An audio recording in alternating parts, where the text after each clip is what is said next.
السلام عليكم اصدقائي الاعزاء، ازاي حضراتكم؟ ان شاء الله تكونوا بخير وصحه وسعاده. بندردش مع بعض، بنتكلم مع بعض، بنفك مع بعض، بنعلق لبعض على الموضوع، وبنوصل في النهايه لحلول ممكن تكون غايبه عننا. المهم في القمه اللي انعقدت في العراق، معظمنا ما خدش باله من كلمه العراق نفسها. يعني احنا كنا مركزين مع السيد الرئيس عبد الفتاح السيسي، وكنا مركزين مع مين حضر جامعه الدول العربيه ومين ما حضرش.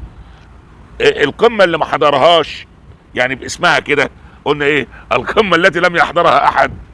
ده طبعا مش الناس دي ما بتقلش من مكانه العراق دوليا، لا ده هم قالوا من انفسهم. ولكن احنا ما خدناش بالنا بقى من كلمه العراق في القمه لما بيتسالوا مين جه ومين ما جاش. فقالت لهم والعراق هو اللي بيتكلم، يعني كلمه رسميه عن الجمهوريه العراقيه ان ما نسالش نقول مين جه ومين ما جاش طالما مصر حضرت. مصر بالدنيا كلها، جمهورية مصر العربية حضرت بالدنيا كلها، فما تدوروش مين جه ومين ما جاش. وده في حد ذاته مش هنقول تكريم لجمهورية مصر العربية، ولكن اعتراف بمكانتها في الشرق الاوسط وبمكانتها على مستوى العالم كله.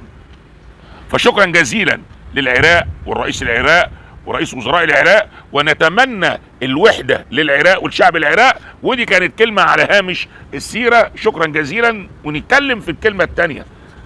الموضوع التاني اللي اقوى رئيس لاقوى دولة على مستوى العالم، رئيس امريكا ترامب، الداعي للسلام. فين السلام هنا لما سعادتك بتعلنها من القاعدة العسكرية في قطر، وبتقول احنا بنمتلك اقوى قاعدة عسكرية في المنطقة، بل في الشرق الاوسط، بل ممكن تكون على مستوى العالم كله. نقدر نضرب اي دولة من مكاننا هنا، يعني من غير ما نطلع ممكن بصواريخنا نوصل لاي دولة في الشرق الاوسط. تهديد لمصر او تهديد لايران او تهديد لاي دولة ايا كانت، احنا ممكن نقول اللي ابوه وامه ما علموهوش الادب الجيش المصري يقدر يعلمه الادب. وتاريخنا بيقول كده ان احنا كنا بنفحت في الصخر، ما خفناش حتى في عز العدوان الثلاثي على مصر، ومصر ساعتها ما كانتش مجهزة باحدث الاجهزة وباحدث الاسلحة. ومع ذلك كان رد فعلنا شديد جدا، اللي بيها ان ما كانوش بالسهل ان ينزلوا على الارض، كانوا بيضربوا من السماء من فوق، واحنا قمنا معاهم بالواجب، بدليل ان الاحتلال خرج من مصر بعد احتلال دام اكتر من 70 سنة على ما اظن. فانت هنا داعي للسلام ولا انت راجل داعي للحرب وراجل مغتصب الاراضي، عايز تبيد دولة من على وجه الارض علشان استثمارك، عايز تبيد شعب كامل من على وجه الارض عشان خاطر استثمارك. انت بتدعي للحرب ولا انت رجل سلام؟ جيت قلت انا هوقف الحرب بين روسيا وبين اوكرانيا وكلنا سقفنا لك، انا هوقف الحرب في غزة كلنا سقفنا لك. اتضح ان سعادتك بتساوم اوكرانيا علشان الثروات اللي عندهم، ان اما انت تحصل عليها او تستمر الحرب كما هي. ولما رئيس اوكرانيا جه لغايه عندك في البيت الابيض ومرضيش يوقع على الاتفاقيات اللي بين اوكرانيا وبين امريكا، استهنتوا بيه واستقلتوا بيه واستقلتوا بلبسه وقلت له فين بدلتك، واتكلمتوا مع الراجل بطريقه لا تليق بالمره، مش برئيس اوكرانيا، لا برئيس الولايات المتحده الامريكيه. البلد اللي بتنادي بالحريات، البلد اللي ما بتبصش للمظهر الخارجي، البلد اللي بتديك حقك، ده المفروض. من غير ما نتكلم بقى ونغوص في الموضوع، لان لو اتكلمنا وفتحنا يعني ايه الولايات المتحدة الامريكية اللي بتؤمن بالجنس والجنس الاخر، اللي بتدي الشذوذ الجنسي حقه، اللي بتدي المثليين حقهم، اللي بتخلي ممكن راجل يتجوز راجل. يعني مش هتدي الدول حقها معقولة وهي بتدي افراد شواذ حقهم؟ يا جماعة حد يصدق حاجة زي كده؟ فطبعا استهزأوا بالراجل. فاذا انت كنت عاوز تعمل بينهم سلام مشروط بايه؟ بحصولك على كنوز اوكرانيا. نفس الوضع، عايز توقف الحرب مع الكيان ومع اشقائنا في غزة، بس الايه؟ ان انت تهجر اهل غزة او ما تبقى منهم وتاخد الارض لنفسك. كانت النتيجة ان وصلت لقمة الخليج خدت الغنائم كلها، والعيب هنا مش عندك، العيب عند اللي ملكك. عشان تمول مين؟ ما انت بتمول الكيان اللي يستمر في ضربه. الكيان ده بقاله سنين طويلة بيحارب، جاب منين اقتصاد عسكري الا بتمويلات خارجية؟ لكن اخواتنا في الخليج بسم الله ما شاء الله قاموا مع سعادتك بالواجب وادولك كل اللي انت محتاج له اكتر واكتر واكتر. يعني بنقضي على اهلنا بفلوسنا، او زي ما هم ما قالوا، بقول لك دي فلوسنا وفلوس اهالينا. هي فلوس اهاليكم انتوا؟ وانا رديت عليهم قلت لهم فعلا مش فلوس اهالينا، دي فلوس اهاليكم، وكويس ان انتوا قلتوا كده عشان تتحاسبوا عنها في الدنيا وفي الاخره قدام رب العرش العظيم. لما تكون فلوسكم وفلوس اهاليكم وبتمولوا بيها، تمولوا بيها القضاء على ما تبقى من شعب فلسطين، لان العمليه مش عمليه فلسطين غزه فقط ورام الله كمان. النهارده يا اخوانا الكيان بدأ عاوز يعمل مستعمرات على حدود مصر والاردن. فالايام اللي جايه الامور دي هتنكشف لنا اكتر وهنعرف النوايا.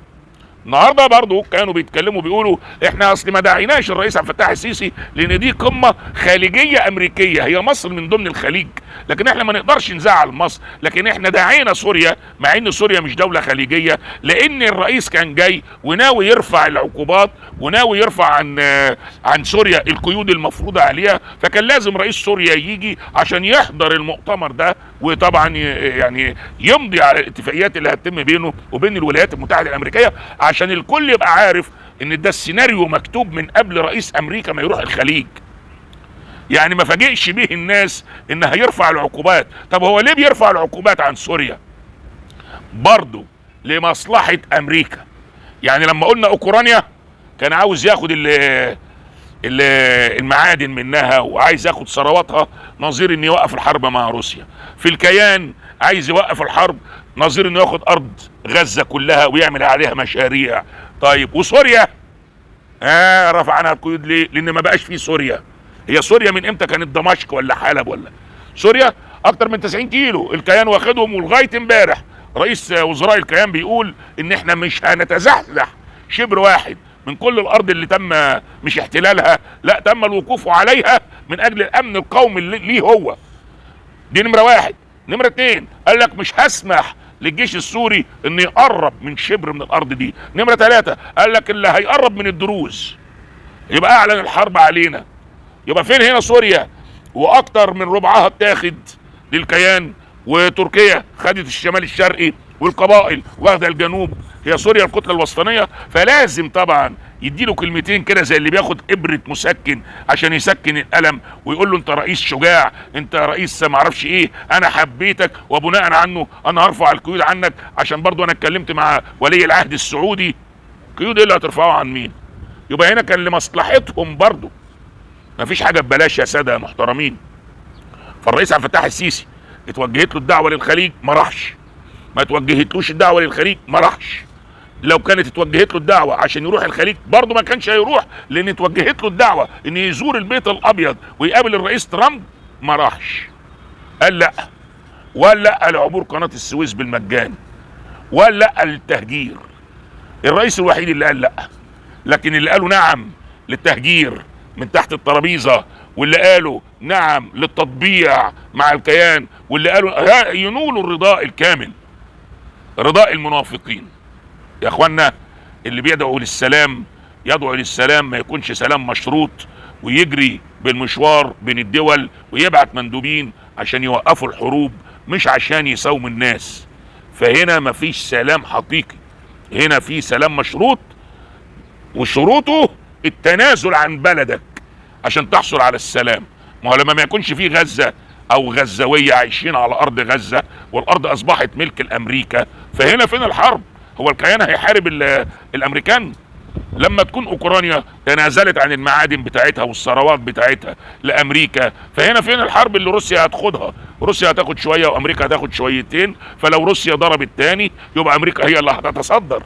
يبقى كل ده لمصلحة الامريكان، دولة عظمى واكبر دولة على مستوى العالم عسكريا واقتصاديا، بتحارب الدول النامية في ارزاقها، وجت كوشت والرك والباقي على اللي سلموهم. وهنشوف الايام اللي جايه هتثبت لنا ايه. تحيا مصر، ونخلينا ورا بلدنا، لان هي دي القوة الحقيقية اللي بيستمدها الرئيس عبد الفتاح السيسي. بيستمد قوته الحقيقية من قوة وتماسك شعبه. تحيا مصر، تحيا مصر، تحيا مصر. السلام عليكم.